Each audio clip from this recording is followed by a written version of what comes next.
अस्सलामुअलैकुम वरहमतुल्लाहि ताला बरकातुहू। नाज़रीन हज़रात, आप तमाम का मेरे चैनल इस्लामी ज़िंदगी में खुश आमदीद। उम्मीद करता हूँ कि सब खैरियत से होंगे। अल्लाह तबारक व तआला की बारगाह में दुआ है रब्बे ज़ुल जलाल आप तमाम को और आप तमाम के वालिदैन को सलामत रखे।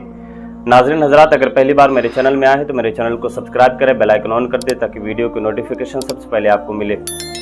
हज़रात गिरामी, एक शख्स का सवाल आया है कि मेरा एक मकान है जो कि किराए पर चलता है और मेरा अच्छा कारोबार भी है, लेकिन मुझ पर कर्ज है, तो क्या उस सूरत में मुझ पर ज़कात वाजिब होगी कि नहीं होगी?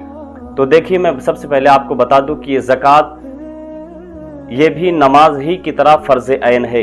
यानी जब तक आप अपने माल से ज़कात अदा नहीं करेंगे तब तक वो आपके ज़िम्मे में रहेगी और बाकी रहेगी। ज़कात कौन अदा कर सकता है? जो कि मालिक निसाब हो, यानी 52.5 तोला चांदी या 7.5 तोला सोना या इन दोनों की कीमत उसके पास मौजूद हो। सामान्य तिजारत पर भी ज़कात है। हाजत असलिया और दैन से खाली हो, फिर अगर उतना माल बचता है कि हम पर ज़कात हो, जो निसाब तक पहुंच जाती हो, तो फिर हम पर ज़कात वाजिब है। देखिए, सबसे पहली चीज़ मैं जवाब देना चाहूँगा कि अगर आपका एक मकान जो किराए पर चलता है उससे जो आमदनी होती है और जो वो दूसरी आमदनी है, उन तमाम को मिलाकर और हाजत असलिया के अलावा, हाजत असलिया कहते हैं ज़िंदगी बसर करने के लिए जिन चीज़ों की ज़रूरत होती है उससे ज़ायद जो हो उसको उस पर ज़कात होती है।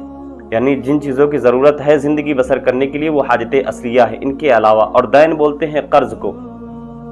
अगर आपकी इतनी आमदनी होती है कि वो निसाब को पहुँचती है लेकिन आप कर्ज़दार भी हैं, तो यूँ देखें कि पहले आप कर्ज़ा अदा कर दें। कर्जा अदा करें। मिसाल के तौर पे आपके पास 3 लाख रुपए है। 3 लाख रुपए में आपका जो कर्ज है वो 2,70,000 रुपए है। 2,70,000 रुपए आपका कर्ज है।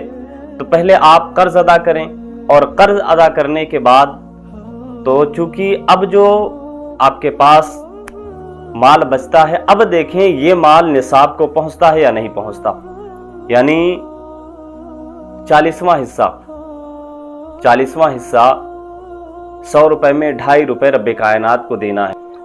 तो अब हम देखेंगे कि जो हमारा माल, यानी कर्ज अदा करने के बाद जो हमारा माल बचा है, तो क्या वो माल निसाब को पहुंचता है या नहीं पहुंचता। अब हम कैसे पता लगाएं कि हमारा जो माल बचा हुआ वो निसाब को कितना पहुंचता है। आप यूं देख लें कि 52.5 तोला चांदी या 7.5 तोला सोना, इनकी जो कीमत है या इन दोनों की मिलाकर जो एक कीमत बनती है, अगर उस कीमत का आपके पास उतना माल बचा हुआ है तो आप पर ज़कात वाजिब है, और अगर इनकी कीमत से कम माल आप पर बचा है तो आप पर ज़कात वाजिब नहीं है। उम्मीद करता हूँ बात समझ में आ गई होगी। अगर आ गई है तो ये वीडियो दोस्तों के साथ शेयर करें। मिलते हैं एक और वीडियो के साथ, तब तक के लिए खुदा हाफिज़।